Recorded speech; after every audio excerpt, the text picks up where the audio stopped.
शासनाची ई-क्लास जमीन येथील गरीब गरजू बेघर निराधार महिलांकडे शासन प्रशासन तसेच महिला बालकल्याण विभाग लक्ष देत नाहीत। तसेच या महिलांना घरकुलाचा लाभ देण्यात यावा या मागणीला घेऊन वंचित बहुजन आघाडीचे जिल्हाध्यक्ष प्राध्यापक शैलेश गवई यांच्या नेतृत्वात शेकडो महिलांनी आज अमरावती महानगरपालिकेला धडक दिली।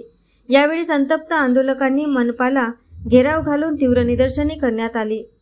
एएस न्यूज महाराष्ट्र करिता अमरावती येथून रुपालीसह अनिल साखरकर। आज मुस्लिम बहुल एरियातून हे सगळ्या आमच्या भगिनी हा महानगरपालिकेला घेराव करत आहे। या महानगरपालिकेला घेराव करायचं कारण यांच्या सर्वांच्या महिला बालकल्याण विभाग महानगरपालिका इथे नोंदी झाल्या आहे। याच्यातल्या काही महिला बेवा आहे, काही अपंग आहे, काही विधवा आहे आणि महानगरपालिकेच्या महिला बालकल्याण विभागाने अजूनपर्यंत यांच्या कोणत्याच मागण्याकडे लक्ष न देऊन यांच्या घरकुलाच्या ज्या योजना आहे, कारण यांना शासनानेच राज्य शासनानेच म्हटलं आहे की महिला बालकल्याण विभागाकडून अपंग महिला असो, बेवा असो, विधवा असो या सर्वांना घरकुलाचा न्याय देण्यात यावा आणि महानगरपालिकेने जागा यांना आवंटित करून देण्यात यावी।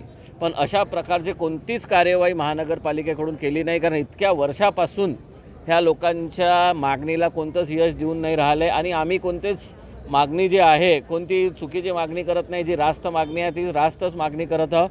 आणि या बाबतीत आम्ही जिल्हाधिकारी साहेबांनाही हे निवेदन देऊन राहिलो। विषय असा आहे की इथे भरपूर सारा भूखंड आहे किंवा भरपूर सारी जागा आवंटित केलेली आहे, फक्त काय यांच्या कार्यवाहीकडे लक्ष देऊन माननीय आयुक्त साहेब असो किंवा जिल्हाधिकारी साहेब असो यांना कमीत कमी 1000 स्क्वेअर फीट जागा विधवांना, अपंगांना आणि बेवांना या सगळ्यांना द्यावी एवढीच आमची शासनाकडे मागणी आहे।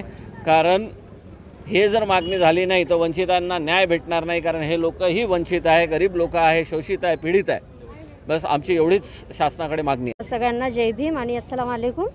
मी आली आहे काही अपंग आणि गरीब लोकांसोबत, ज्या काही बाया विधवा आहेत, तलाक झालेल्या आहेत, ज्यांच्याकडं परिवार म्हणजे असे आहेत की खूप जास्त गरीब, त्यांना सांभाळणारे लोक नाही, राहायला जमीन नाही आणि त्यांच्याकडं पोटासाठी पण प्रपंच चालवायला काही नाही।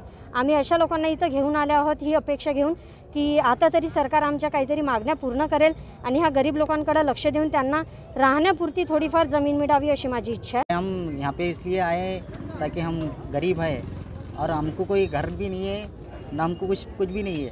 पता आगे हम करेंगे ऐसा कुछ शादी वगैरह, तो हमको कुछ ना कुछ तो चाहिए ना। ये देखो मेरे पास में गाड़ी है लेकिन मेरे पास और कुछ भी नहीं है और हमको कुछ मतलब हमको प्लाट वगैरह ऐसा कुछ भी नहीं है हमारे पास, लेकिन हमको होना बहुत ज़रूरी है आगे के लिए।